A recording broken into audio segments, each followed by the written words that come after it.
As you come this morning, we are in a series called The Longing, and we're in week 2. And the reason for the word, the longing, 6th through 9th grade. You were wondering if you were stuck. But you got the one and only Ben right there. All right, so we do the longing, and the longing gets us in touch with what some churches call Advent.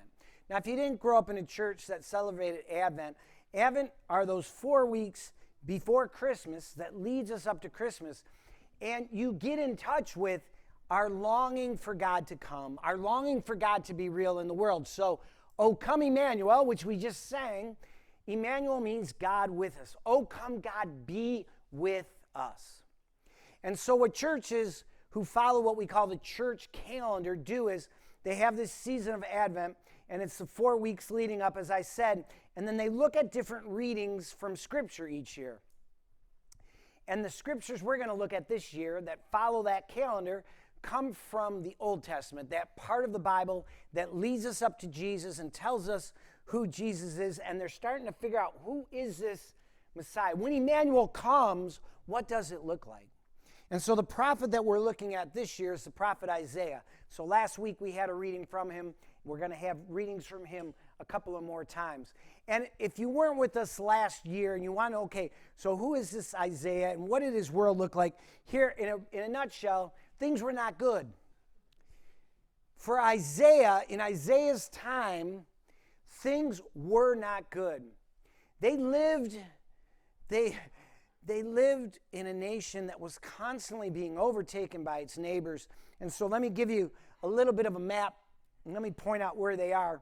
So Isaiah's going to be down here in Jerusalem, and the bad guys, if you will, the big empire that's ruling everybody at this time, during Isaiah's time, is Assyria.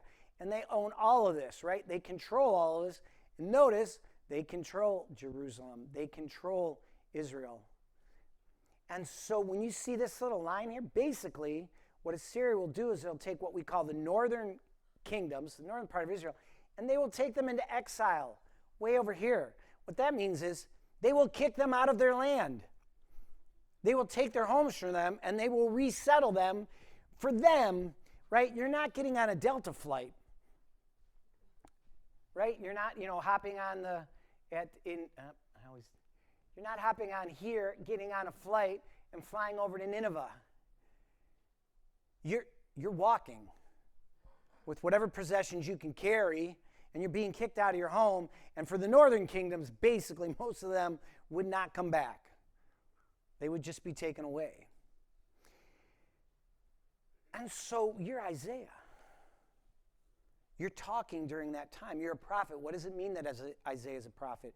He both sees ahead and he sees what's going on right now, and he speaks a word for God. He speaks, okay, this is what God is doing now. This is what God wants to do right now. And so last week, when you're in the middle of that, and remember, Isaiah is a part of Israel, and Israel at this time is the underdog. Israel is the one who's always picked on. Israel is the one who never wins in their mind and always has somebody ruling over them. So last week, as we looked at Isaiah, the first longing that we saw is that they had a longing for peace. When you are the small kid on the block and everybody's overruling you and everybody's taking you out, you have a longing for, I want this to end. Because you find yourselves in battles that you're always losing. So last week, we said as they were looking forward to Christ's peace, number one, that Christ's peace has come.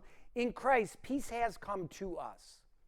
It's ours, and it's real. Now, he says, right, I do not give the way the world gives. They were looking for someone who was going to give them the peace of, beating their enemies and kicking all their enemies out.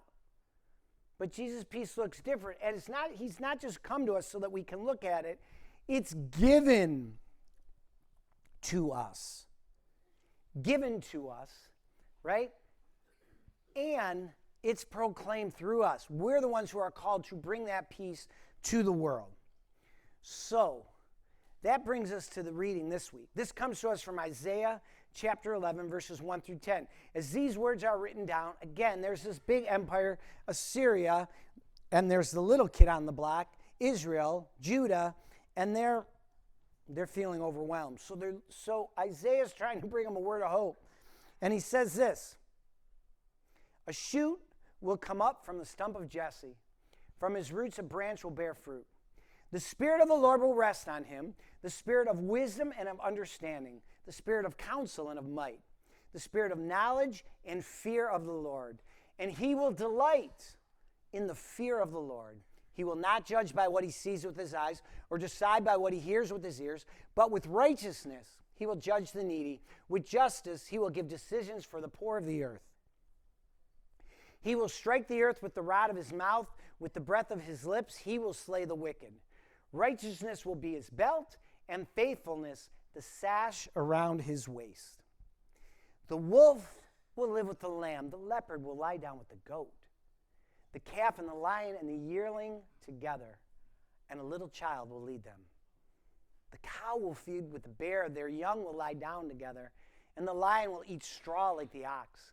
The infant will play near the cobra's den, and the young child will put its hand into the viper's nest.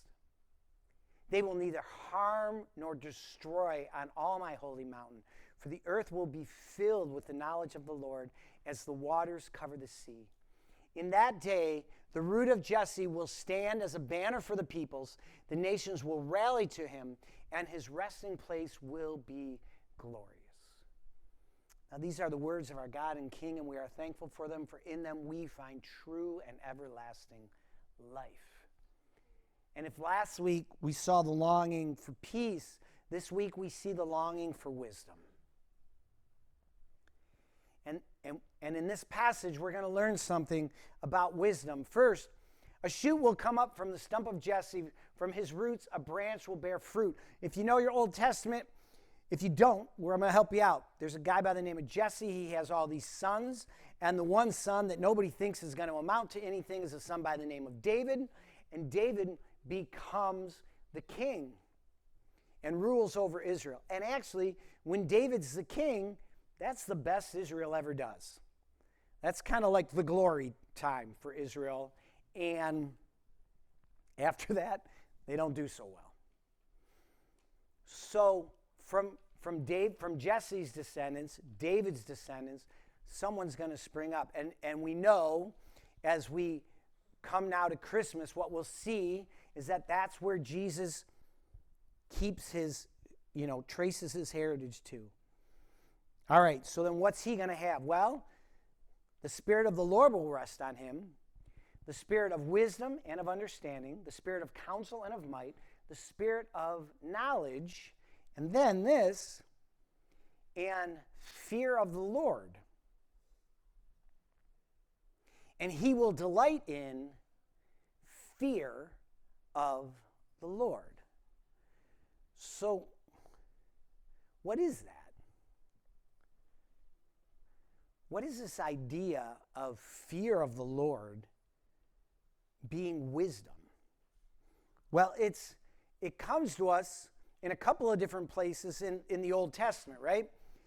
It says basically, fear of the Lord is the beginning of wisdom. It comes to us from a book called Proverbs. If you don't know Proverbs, it's one of those Old Testament books, again, before Jesus, and it's just a whole bunch of wise sayings to live by, right? So you want to be wise? Fear God. Psalm 111:10, you want to be wise? Fear God. Now, this is the point where I would usually say, okay, there's a bunch of different definitions of fear.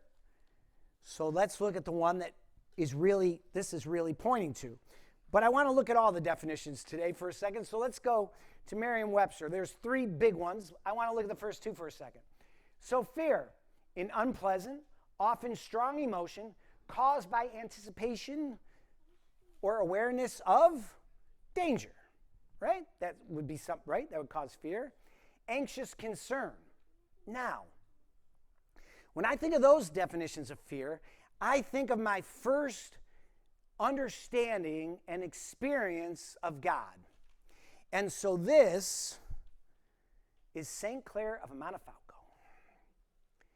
And that is the church that I would walk up to that church.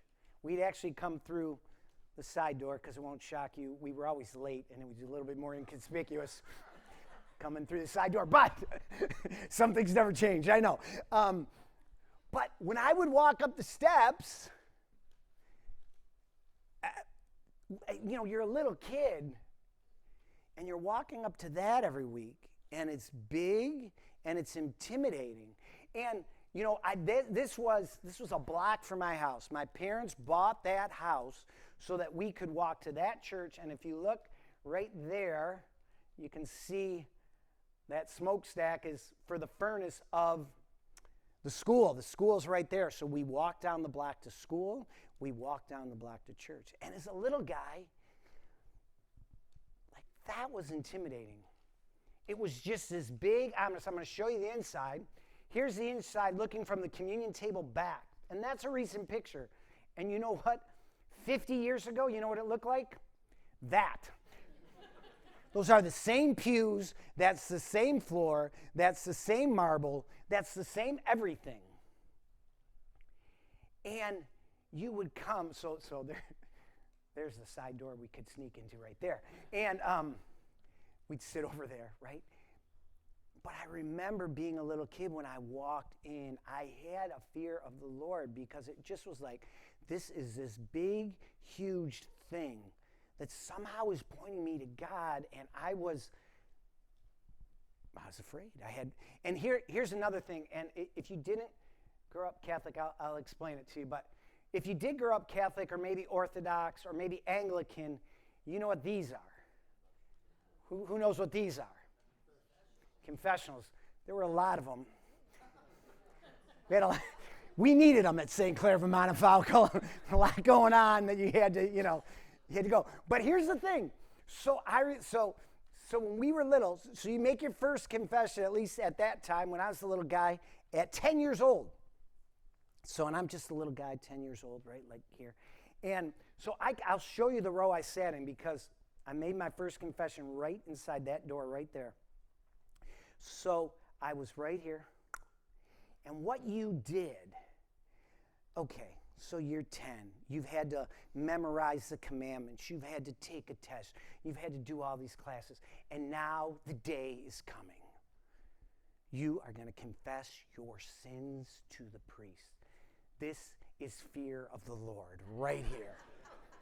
Right here.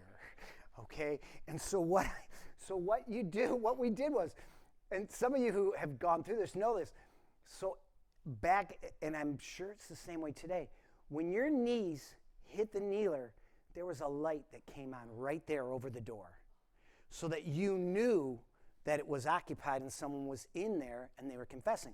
So what we did is, we all sat in this row right here.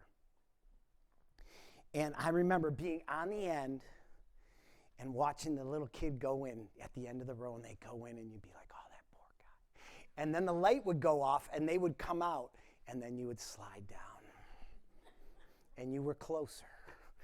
And then the light would go off, and you would slide down, and you were closer. And then when you got right to here, you were petrified. Because when the light went off, you crossed that aisle, you went inside, you got down on your knees. And for those of you who have seen it in the movies, that little screen, they really do pull that thing back, and it makes that little knocking noise, and it's open, and you know it's time to talk. Bless me, Father, for I have sinned. It's my first confession. And what got even more intimidating afterwards is, you were safe when it was your first confession. The problem was later on, because then you'd have to say, instead of saying it's my first confession, you had to say how long it's been since you had been there. So you'd have to say, it's been a year since I've been there, right? And that place. Now look, it's full of beautiful people. It's right. But as a little kid, I feared the Lord.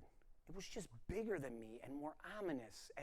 And I really thought, right? Like we all think as little kids, God is going to get me.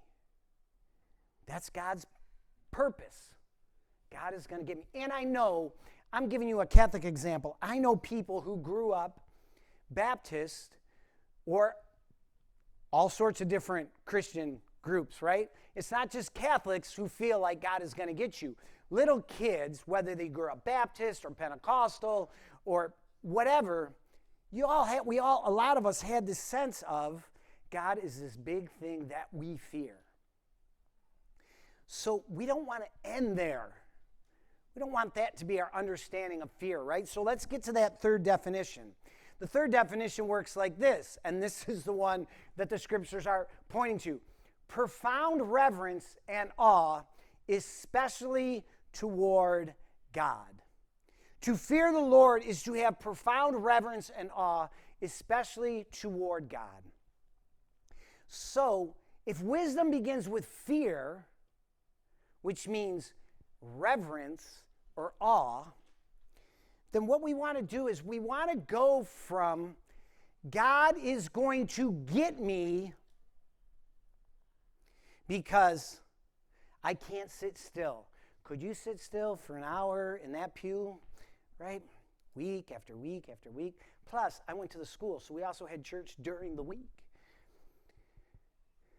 From God is going to get me, I need to slide down the aisle and tell God, why he should get me, right?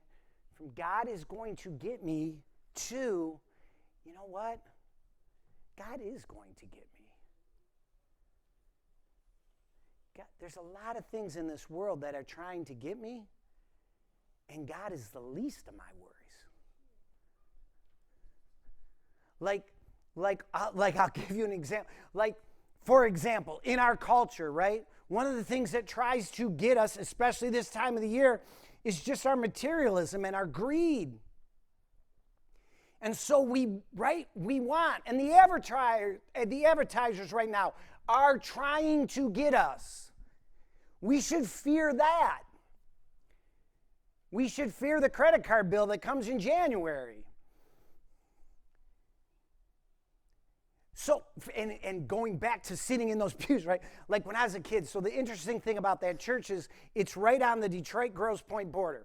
So that led to a little thing, right? There was always a little division in the church. So there were those of us who lived on the Detroit side, and there were those of us who lived on the Grosse Pointe side. And as we all know, I was by no stretch of the imagination poor in any way, shape, or form. But I didn't have as much money as the kids who lived on the other side of Mac, right? And so like, as I sat there, and going to church, right, all the kids in Grosse Pointe had Converse All-Stars. All I wanted was Converse All-Stars, right? The Converse All-Stars advertisers were going to get me. They got me. They had me. I was sold until I went and talked to my mom, and you know what she said. Of course you know what she said, right? I could buy 3 pairs of shoes at, anybody want to guess? Kmart. I can buy 3 pairs of shoes at Kmart for the cost of one of your Converse All-Stars. You're not getting Converse All-Stars. Now think about what is trying to get you. Is it materialism? Is it anger? Is it bitterness? Is it, we talk about addiction. When we think of addiction, we always link it to substances, yes, but there's a lot of things we can be addicted to. There's a lot of compulsive type behaviors that we can have. And it gets us, right? And we find ourselves again and again, and we're like, how did I get back here? I thought,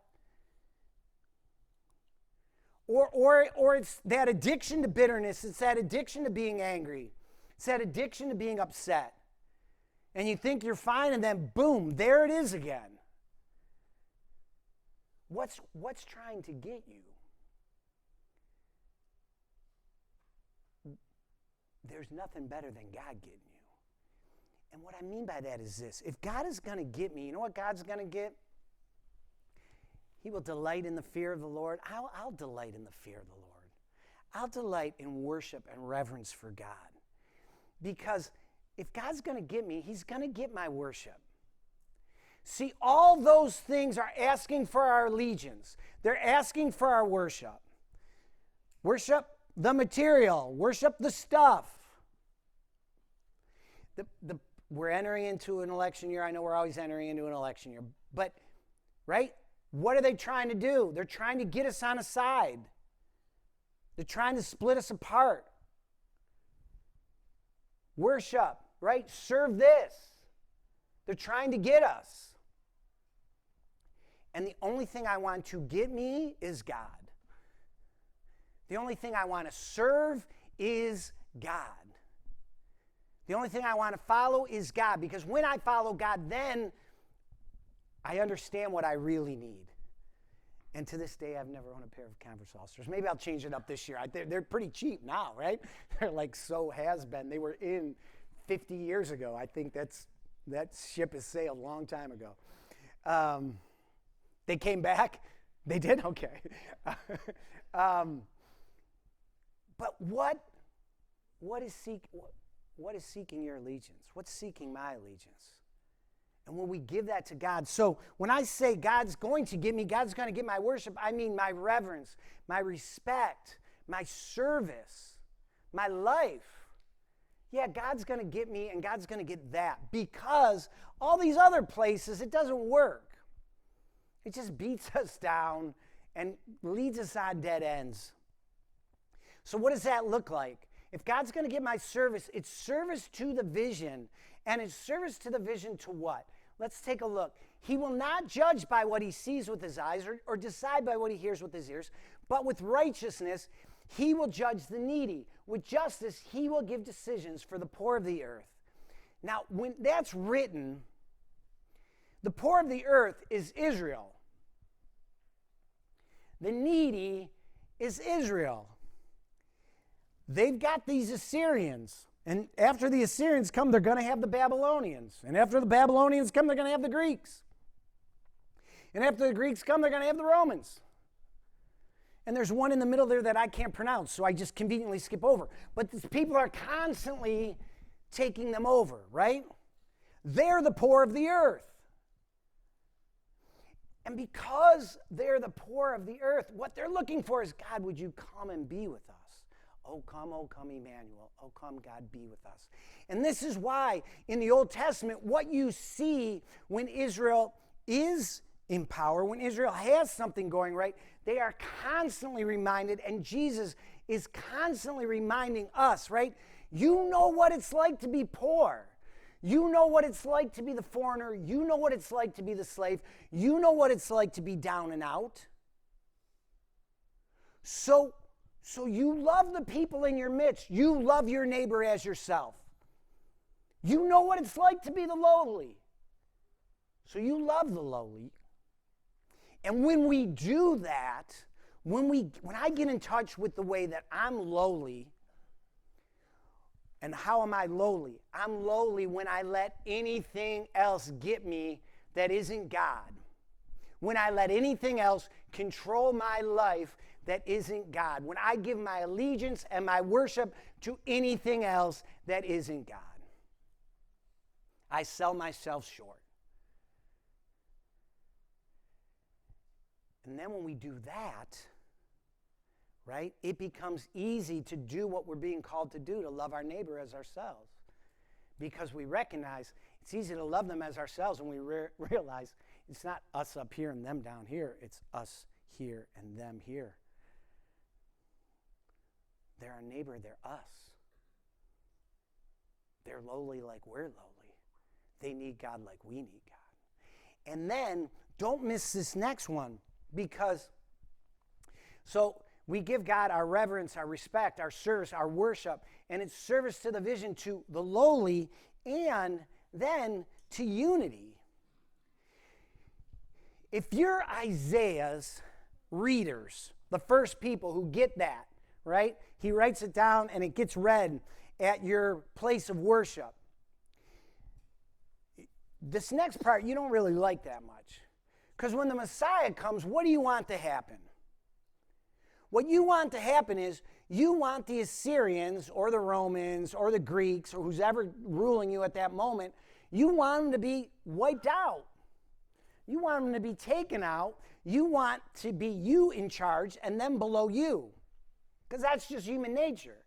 But notice, when the Messiah comes, and this is why they missed it so much with Jesus, because our natural instinct is when the Messiah comes, we win, the lowly take over. But watch what happens in this vision that Isaiah's given. It's not the little guy takes over, it's everybody comes together. The wolf, which in Isaiah's time would be Assyria, will live with the lamb. That would be Israel. And it just keeps going. The leopard will lie down with the goat, the calf and the lion and the yearling together, and a little child will lead them. The cow will feed with the bear, their young will lie down together, and the lion will eat straw like the ox. The infant will play near the cobra's den. The young child will put its hand into the viper's nest. They will neither harm nor destroy on all my holy mountain. When the Messiah comes, it's not we wipe out our enemies, we love our enemies. We pray for those who curse us. We come together as one. And so if God is going to get me, he's going to get my devotion to that vision. Not my vision of, hey, let's divide, and let's conveniently divide in the way I want us all to divide. Right? God's going to get my reverence. God's going to get my service. They will neither harm nor destroy on my holy mountain, for the earth will be filled with the knowledge of the Lord as the waters cover the sea. So the service to the vision is to the lowly, which is, again, us. It was Israel. And then it's unity. It's that crazy thing of praying for your enemies. It's that crazy thing of not trying to be first, but trying to be one. It's that crazy thing of you don't fear the Lord, you fear everything but the Lord, because it can get you in ways that will take you down and take me down. Which is why we're starting in February this thing called the Colossian Forum. If you weren't here last week to hear about it, quick thing is this. It is a discipleship program. Discipleship, which means we pray in it, we do devotional in it. It's what we call a liturgy. There's a step of how this thing goes. And in it, you purposely bring people from differing political viewpoints together to talk through, not to change each other's mind. Not to change each other's mind, but to hear from each other and to hear what's important to each other and to listen to each other and to not only learn how to respect each other, but to go on respect, to learn how to honor and to say, I need you. We're different. We see things differently, but I need you because God calls us to one. Right? God calls us to be one. So that's coming in February. We haven't put the sign-up sheet yet. I told you last week, if you're interested, see me, and a bunch of you have. So keep seeing me, and we'll get it worked out. But this, if you want to bring hope to this world today, you show the world what it looks like when Christians who don't agree with each other sit down together and love each other and are willing to listen to each other and are willing to treat each other with respect versus throwing sound bites at each other. That's hope in this world. And that's what happens when God gets us, right? We're willing to walk into there because you can put your hand into the viper's nest and nothing happens, right? Because you got God. All right. So are you ready to move from God is going to get me, which again, I think is natural. I needed that part of my spiritual development. I needed that part where I saw God as big and huge and beyond me, and so I was afraid to No, God is going to get me. God's going to get all of me, my life, my service, my reverence, my awe, because that's the only thing that deserves it. And as I let God get me, then I can enter into the political discussion. I can enter into the work, and I can see the commercials, and I cannot be overtaken. Right? Someone can walk by me with Converse All-Stars, and I not envy. Right? No one's got any on, do they? Oh, you do right there. Okay, right in the front row. I'm shocked I haven't seen them to this point. They do look good still. Yeah, it's a good look. It's a good look. All right. So, if you're ready to say yes, see that right there? I just went right back. I was 10 again. I want those. I'm teasing. If we're ready to move from God is going to get me to God is going to get me, God's going to get all of me, then how are you being called to serve the vision of Christ? And as I said at the last service when Diane was in the room, but I want to say it with her not in the room, it really is as simple as what Diane did for our church family. She said a few months ago, hey, I want to have a tea. And in great Crossroads fashion, we say, you lead it, it happens. And she led it. And it happened. And people who weren't connected got connected. And people who have just started coming to the church sat down with people who have been coming to the church for 20 years. And now friendships are being formed. And people who felt far off suddenly feel inside. That's so good, beautiful, right, everything, right? So for all of us, how are we being called to serve the vision of Christ? And if you don't have it right now, pray about it.